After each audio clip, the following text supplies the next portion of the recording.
all hostages are to be released in the first phase of the Gaza ceasefire plan. I'm going to give you some update to this.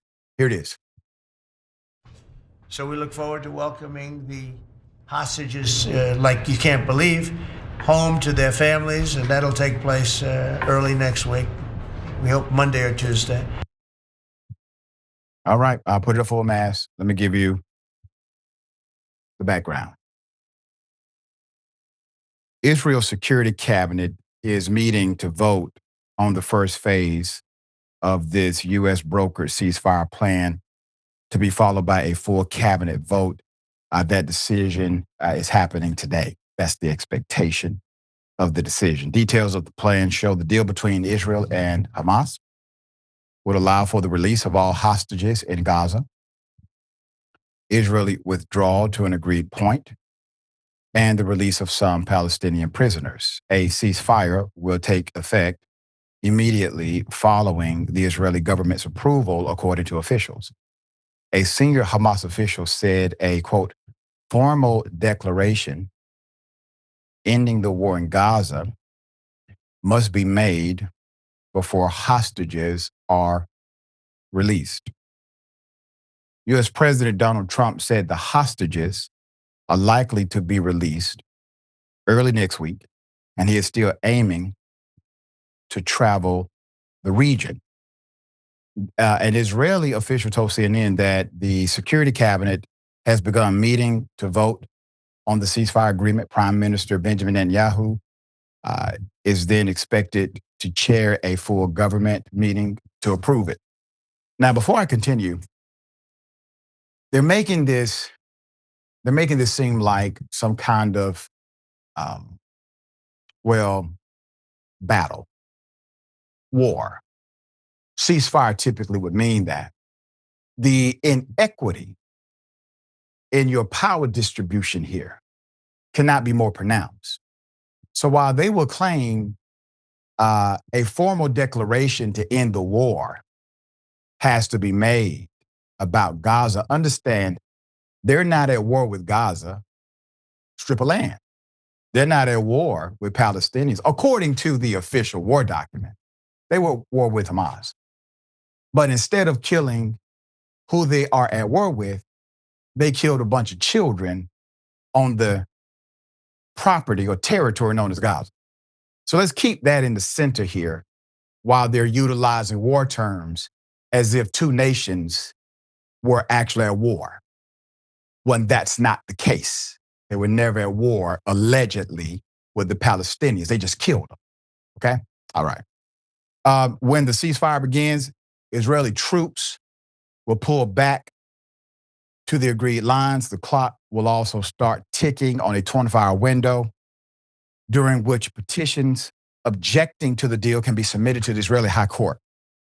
The window is mandated by Israel law, although it was shortened during the last ceasefire in January. Once this objection window closes, a 72-hour countdown for Hamas to release the hostages will begin, according to an official Israeli source.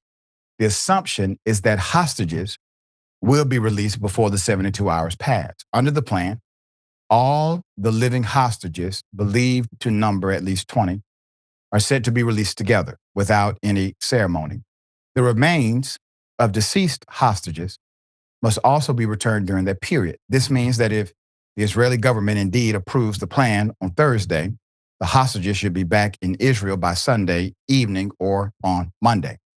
Israel will allow 408 trucks to enter Gaza daily during the first 5 days, with the number to increase gradually in later stages, a senior Palestinian official told the BBC.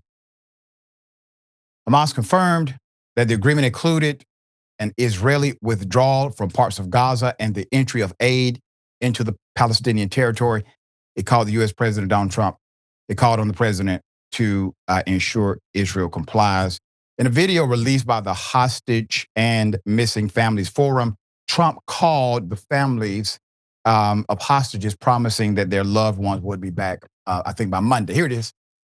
and we trust you fulfill the mission until every hostage, every 48 of the hostages are home. Thank you so much. Blessed be the peacemakers. God bless you, Mr. President. God bless America. Thank you very much. You just take care of yourselves. The hostages will come back. They're all coming back on Monday. All of them.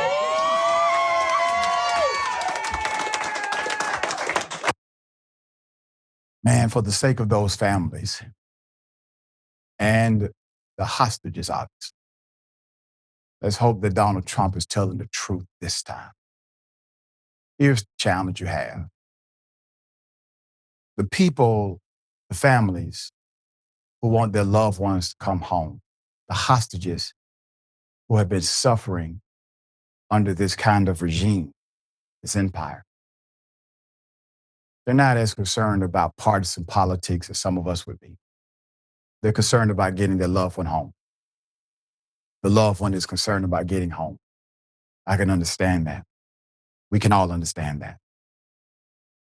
It is unfortunate that our top leaders have lied so much. And even with all of their lies, and yes, these families are aware of the lies. They are aware of the lies that Netanyahu has told. But they will still celebrate a glimmer of hope that at some point these men would tell the truth. Now, a big price has been paid to get to this space. 60 to 70,000 individuals dead. The average age of a Palestinian in Gaza, 19 years of age. That's your price. All right, dear brother, thoughts here. I mean, yeah, well said. I hope this goes through, and I hope all of the hostages are returned. Of course, I mean, I think that the horrors that the world has seen over the past couple years are going to continue to have ripple effects. I don't know how we recover from this as a people after seeing everything that has gone through. I'm reminded of what the late Michael Brooks said, where Gaza is the kind essentially an open air prison, and the other side is backed by the largest, most powerful military in the history of the known universe. So the power differential is something that we need to remember when there's these conversations around ceasefire, when that elicits that image of two equal parties putting down their firearms. And so I'm skeptical that this is going to work, and I think the problems that led to it are not going to be solved. But until then, any win at this point in this absolute horror, I think, should be celebrated, because this is a horrendous event. And I think if it's Trump doing it, great. If it was another president doing it, great. Whatever moves us away from this absolute tragedy, this global tragedy, I think is exactly what we should be doing. Well said. We'll bring updates, obviously, as it develops.